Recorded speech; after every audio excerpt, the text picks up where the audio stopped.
In Act 2, Scene 2, we see that Miss Nareen is seated in the principal's boardroom, a big rectangular room with a large ovoid mahogany table with several office seats around it. Before the principal on the table is a pen and notebook, beside which is a bottle of water and a glass. She hears a soft knock on the door, which slowly opens and the secretary appears. Shalini, the secretary, tells the principal that Nicole wants to see her. Nareen tells the secretary to show Nicole to come in. The secretary asks Nicole. The secretary walks close to Nicole and asks her what she will offer to her. Nicole does.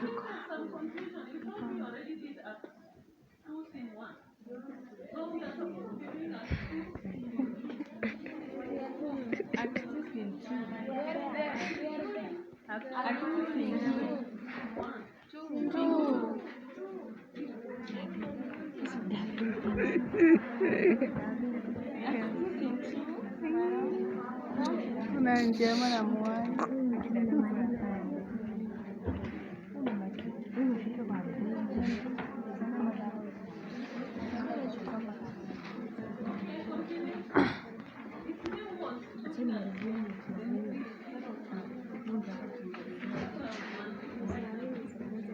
Miss Nareen apologized to Nicole that she has interfered with her timetable.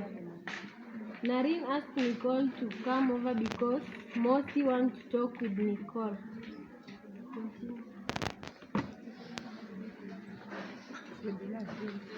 Nareen said that she believes Mosi wants to her on his directive that they find a way of stopping the national launch of the Samaritan app.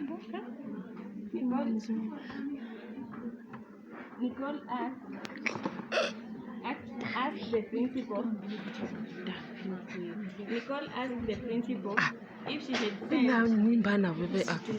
had sent Mosi the communication from the Minister for Education of the Service. Nareen said that she did, but maybe Mosi had not seen it. Then the principal said the app has sent shockwaves across the municipality. Leaders and many other people are in terrible panic. She's beginning to feel that they might have to do a very long and hard thinking about the app.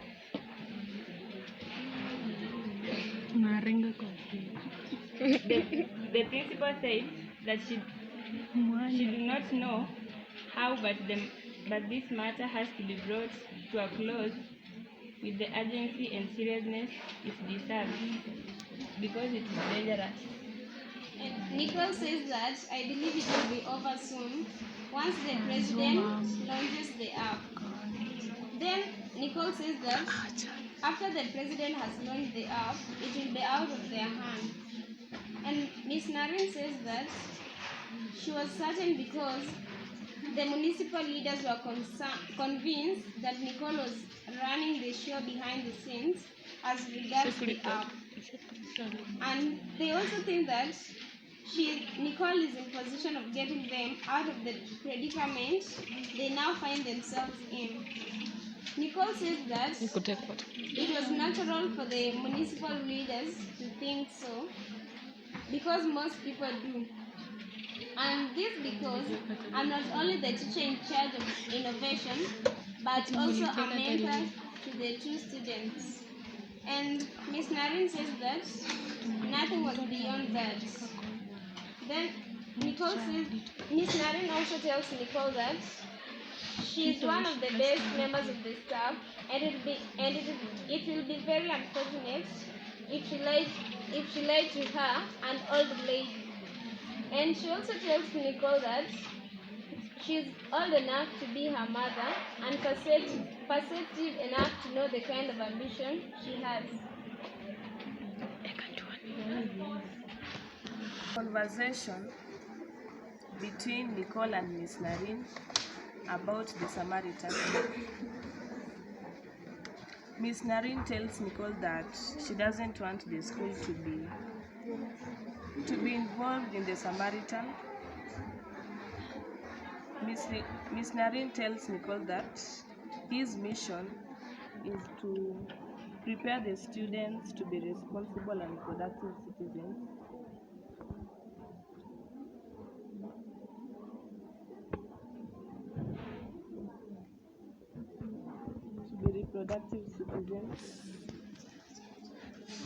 Miss Narine also tells Nicole that she must figure out a way of putting this matter to an end. Why should it come to an end?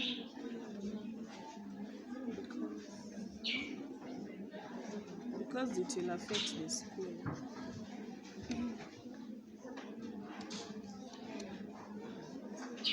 Miss Narine tells Nicole that she is a seasoned administrator and she does not know how to pick battles, and she needs to wage battles, which ones to avoid and which ones to differ. That she needs to understand if she picks battles with leaders, it will lead to what? Deferment from the main goal, isn't it? Then Nicole tells Miss Narine that an elephant that kills a rat is not a hero. What does the elephant refer to and what is the rat referring to? Elephant is Miss Nicole. Elephant? Mosi.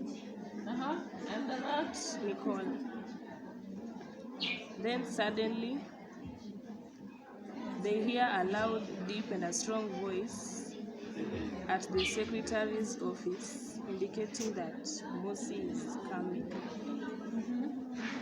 So Narine assures him that she should stop what aspect of the app so that they focus. Okay. Mosi asked Nicole if she did what he asked her to do the last time he was there. He told her to do the last time he was there. Nicole replies that she did. Mosi sips from his cup, then asks Nicole that he heard that the national launch was still on. Nicole told him that he did a letter to the ministry detailing his concerns, and they wrote back through the principal. The Mosi looked surprised hearing of detailing his concerns. He then asked the principal that she never brought that to his attention. Miss Narine replied to him that she sent a copy of the letter to him a month ago. Mosi defends himself by saying that he has been busy and is always busy. And then asked the principal what the letter says.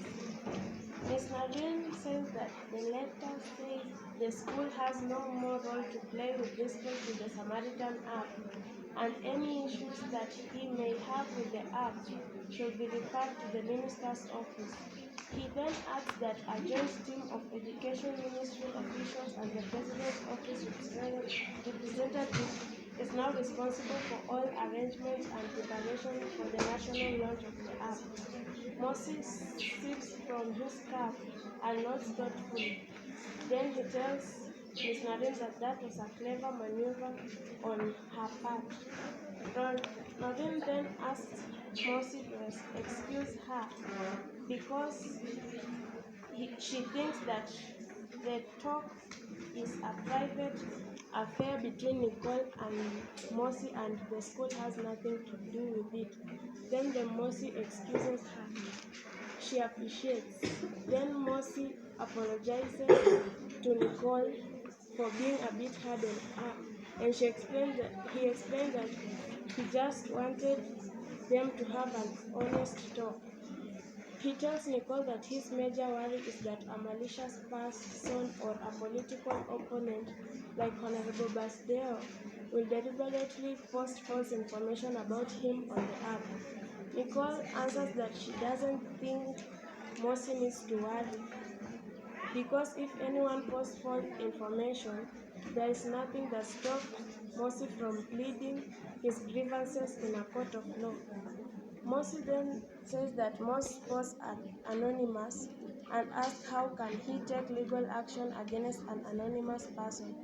Nicole answers that the app is configured in such a way that the identity of those posting anonymously is hidden from the public but not from the administrator of the app. He then tells him that he can therefore obtain the identities of person behind defamatory posts from the administrator.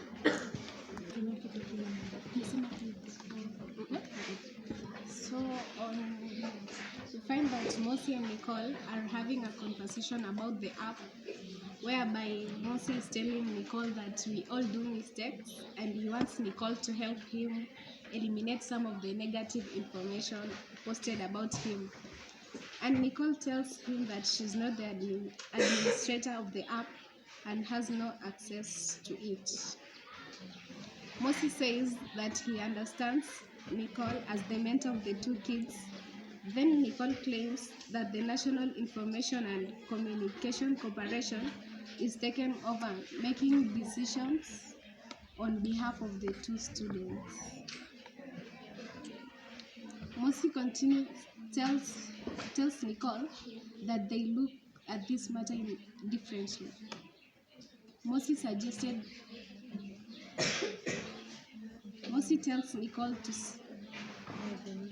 that they all need money.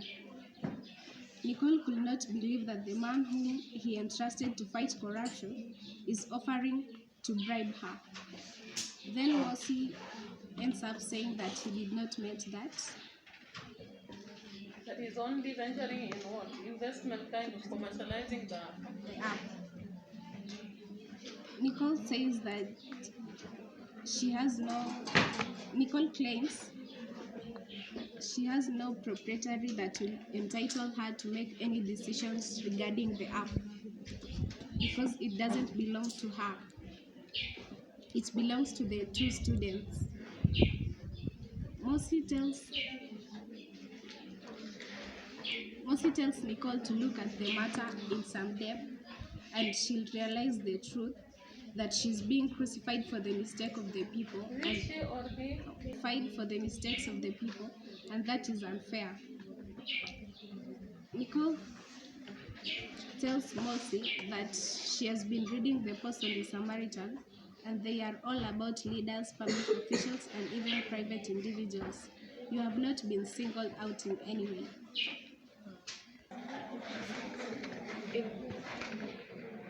In page 62, we see that Mosi tells Nicole that he's being accused of inflating the cost of projects and presiding over shady municipal work. And he also accepts that indeed he is responsible. Nicole tells him that maybe because he is the overall leader, and so he does so. He decides to tell Nicole what happened. Then Nicole accepts to be told what happened. Mosi states that his deputy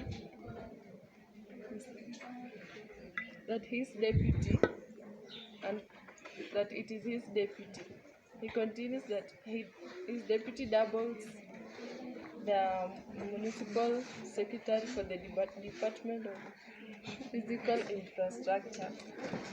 He continues that he also uses that position to ensure only his companies and those of his relatives win the tenders for road construction. Then Nicole asked Mosi if the people know what is happening. Then Mosi tells her that the people knows what is happening. Then Mosi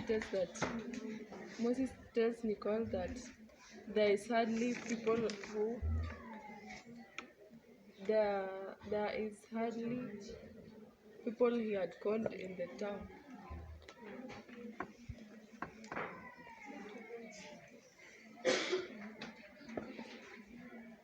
Nichols tells him to continue telling him what happened, and then Mosi continues that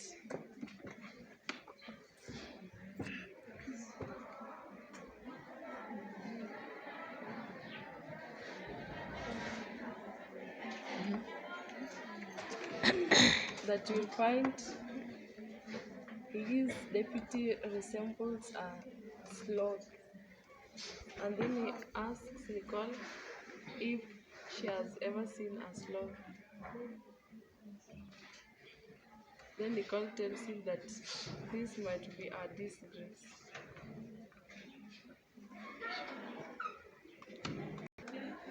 Then page 64. You see that Mosi explains Nicole about Ted as a bat because he used to work as a DJ at Dinky nightclubs, caged in small pigsties. Then Mosi asks Nicole if there is a more weirder creature that is blind and still prefers to operate at night.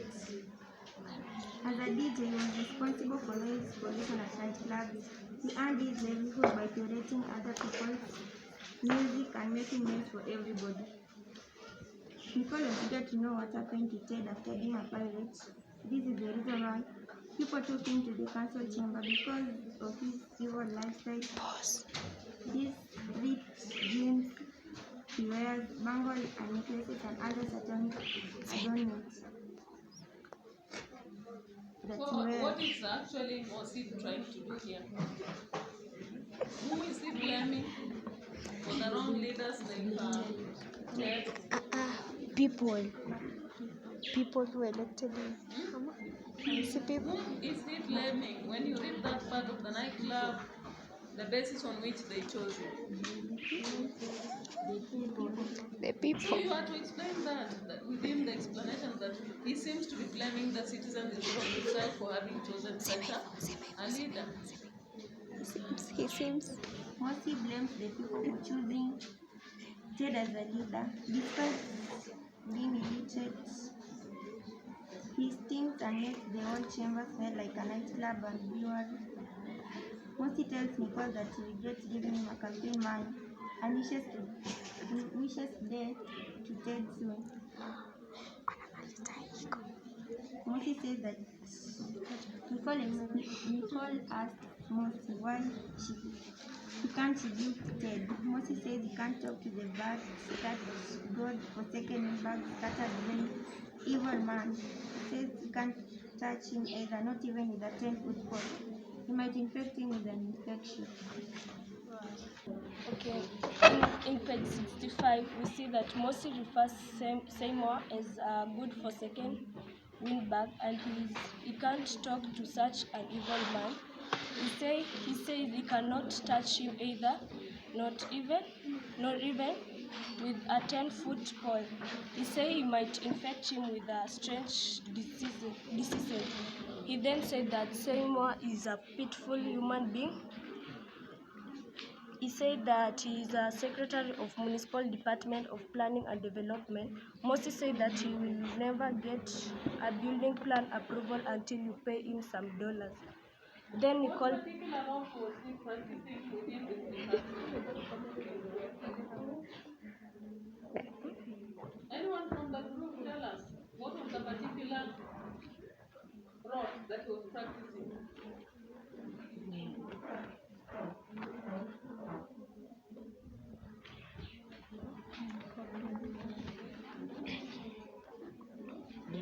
Drug trafficking. Yeah? Drug trafficking. In this case of development, before someone could build, what could happen? Yeah, just Is the one that gives approval if someone can build a building on a land. and there was system of what? Delays, isn't it? Protracted delays. And also causing building of very wrong very wrong structures that could be brought down by earthquakes. So you point out those matters. Go on. Moses said that she will never get a building plan approval until you pay him some dollars. Then Nicole proposed to Moses that he should prosecute him. Then Moses said that Seymour is a dangerous man. He is sure that Nicole has heard his name mentioned several times in connection with the mysterious disappearance of people in this town, that he is the man behind the murderous Black Swan gang, and this gang is responsible for most of shootings and violence. He also sells drugs and is responsible for our municipality reputation as a key location in narcotic trafficking. Moses said that people elected him overwhelmingly. He gave out a lot of drug money just to be elected, and his intermediate people with his law degree. Moses told Nicole that Seymour never read even a single word in law. Nicole keeps wondering why Mayor haven't charged those people in court. He have always had this information, and he have not done his duty by letting them go. Then Mosi answered Nicole that even the judges are themselves worse than temple robbers, and he told her that they are part of this syndicate.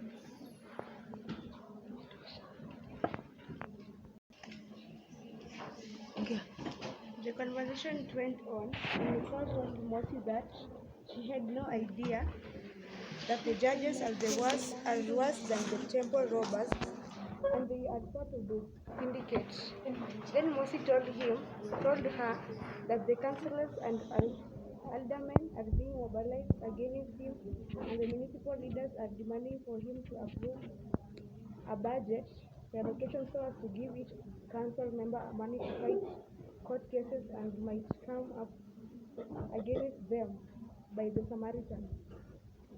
All of those money will be given to the judges and lawyers. If he does not do that, they will pass a vote of no confidence in him. 100%. Then Nicole asked him if the whole of the municipal council is a criminal enterprise, and Moshe said one could easily conclude so, but with some exceptions. He also concluded that there are good and wonderful leaders in that chamber and in the municipal, and he shook himself as one of those good leaders because he has been trying his best to protect the public interest. Nicole interrupted him by saying, so he means that all the accusations against him in the Samaritan is false, and he said we all make mistakes but are just natural excusable. He made an example of a loaf of bread for the people came through him.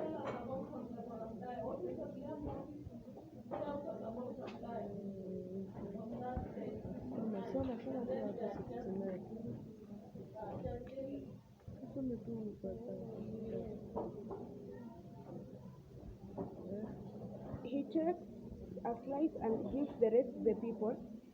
He also says that he does not take it with those criminals because they eat the whole loaf together with the wrapping. Then he says that example of those bad people is his deputy, Honorable Ramdai, whom is doing almost all municipal council projects that fall under his department, with his daughters cousins, in-laws, and out-in-laws too, and think even that with his grandfather.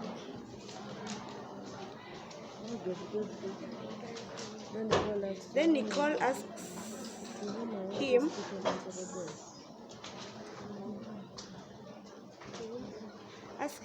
that to whom are all these people answerable. Then Mosi ignores her question and says that the principal judge, Justice Ian Jaden, can put him on the line.